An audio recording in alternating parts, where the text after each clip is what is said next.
Hello friends, welcome to Komola's Kitchen. আজি মই সৰু মাছৰ সৰিয়হৰে তৰকাৰী এখন বনাবলৈ ওলাইছোঁ। তাৰ কাৰণে এয়া টিঙৰা মাছ আনি থৈছোঁ। এতিয়া ইয়াত মই সৰিয়হ পেষ্ট, আদা নহৰু পেষ্ট, এটা আলুৰ পেষ্ট আৰু পিঁয়াজৰ পেষ্ট বনাই থৈ দিছোঁ। এতিয়া মই কেৰাহীত তেল গৰম কৰি থৈছোঁ। এতিয়া মাছখিনি ভাজিম। এতিয়া মাছখিনি ভাজিবলৈ দিলোঁ।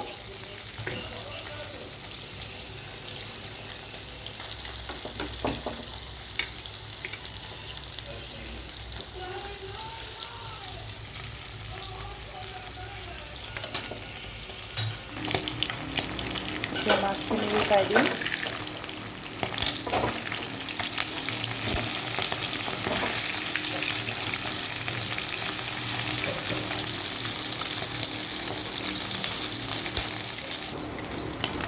মাছখিনি ভজা হ'ল, এতিয়া মাছখিনি নমাই থ'ম। এতিয়া বাকী থকা মাছখিনি আকৌ ভাজিব দিলোঁ।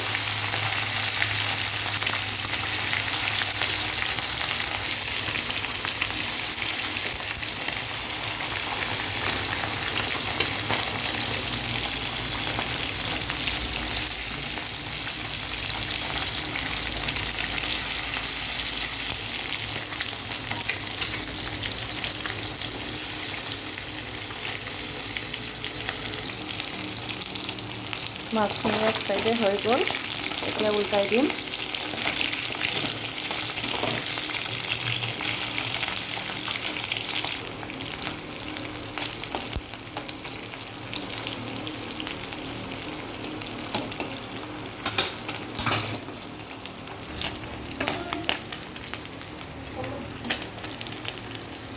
এতিয়া এই মাছখিনি ভজা হ'ল।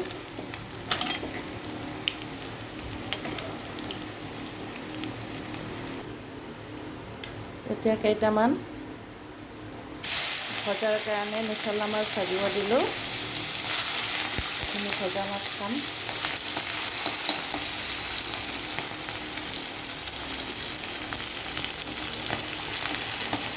এইখিনি ভজা হওক। এতিয়া মছলা মাছখিনিত আধা ভজা হোৱাৰ পিছত মই পিঁয়াজ আৰু জলকীয়া দি দিলোঁ।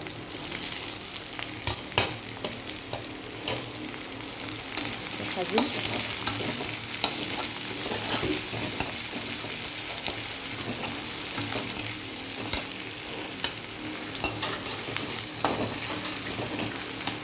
পিঁয়াজ আৰু মছলা মাছ ভজা খাবলৈ বহুত সোৱাদ লাগে।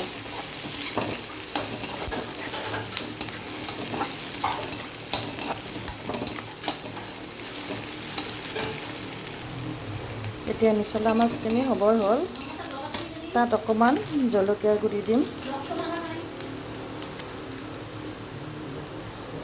বেছি নিদিওঁ।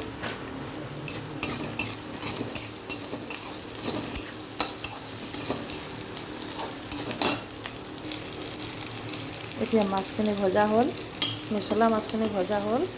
এয়া নমাই থৈ দিম এতিয়া। এতিয়া মছলা মাছখিনি ভজা হৈ গ'ল। এতিয়া সৰিয়হখিনি বনাবৰ কাৰণে তেজপাত দিলোঁ, জলকীয়া দিলোঁ, পিঁয়াজ দিলোঁ।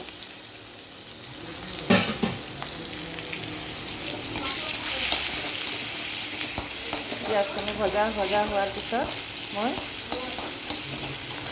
ইয়াত আদা নহৰু পেষ্টখিনি দি দিম, আলুখিনি দি দিম, পিচি থোৱা পিঁয়াজখিনি দি দিম।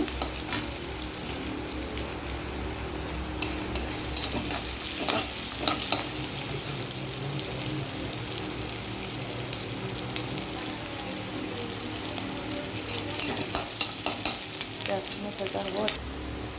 এতিয়া পিঁয়াজখিনি ভজা হোৱাৰ পিছত মই এয়া আদা নহৰু পেষ্ট দি দিলোঁ। অকণমান ভাজিম।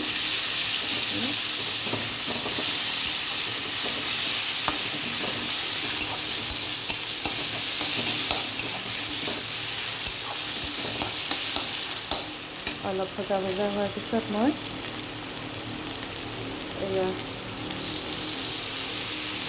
আদা নহৰুৰ পেষ্টখিনি দি দিলোঁ।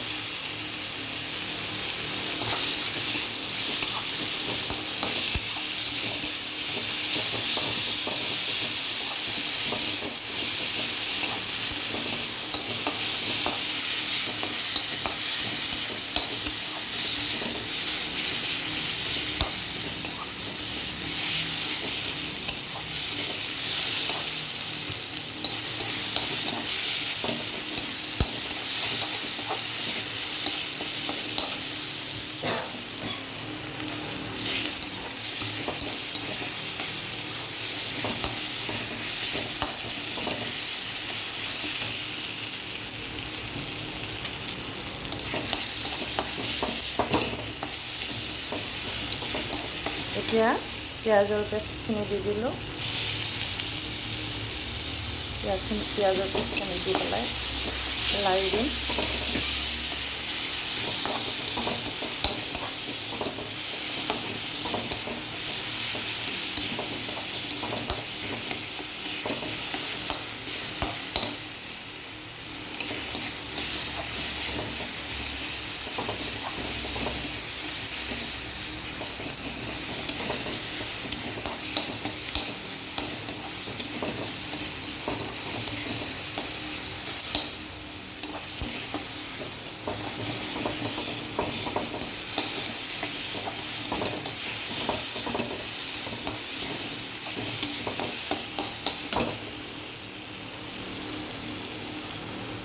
এতিয়া সৰিয়হ পেষ্টখিনি দি দিলোঁ।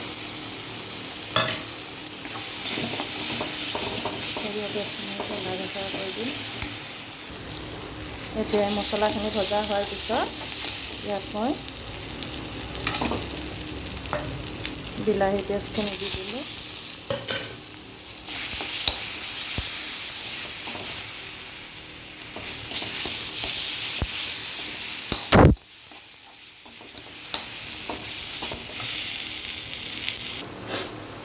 এতিয়া হালধিখিনি দি দিলোঁ।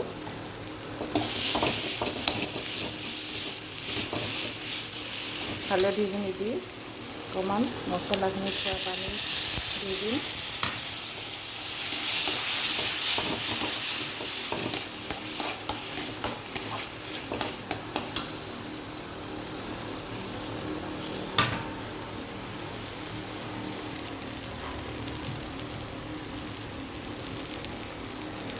এতিয়া নিমখ দি দিলোঁ।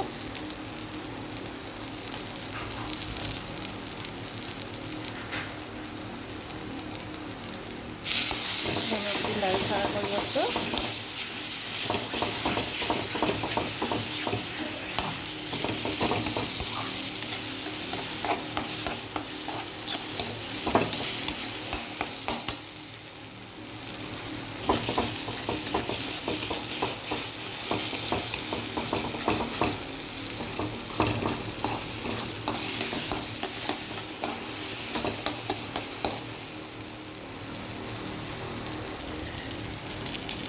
এতিয়া মই ইয়াত গৰম পানী দি দিম।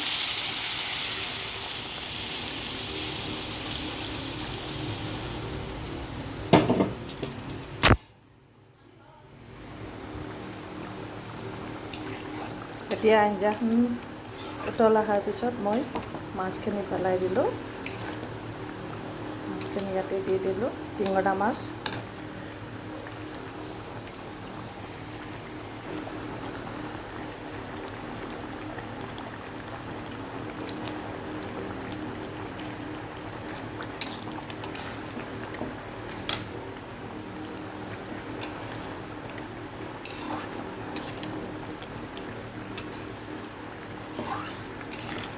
চাওক কিমান ধুনীয়া হৈছে আঞ্জাখন।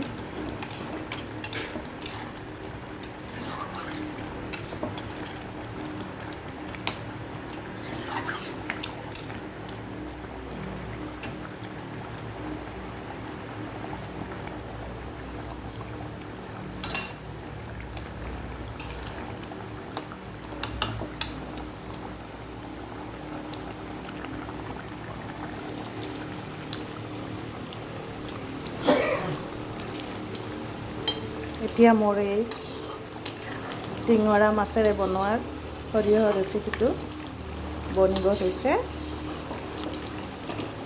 ফ্ৰেণ্ডছ, মোৰ এই ৰেচিপিটো যদি ভাল লাগিছে তেতিয়া লাইক কৰিব, ছাবস্ক্ৰাইব কৰিব, শ্বেয়াৰ কৰিব। ধন্যবাদ। মোৰ এই ৰেচিপিটো এতিয়া বনি গ'ল।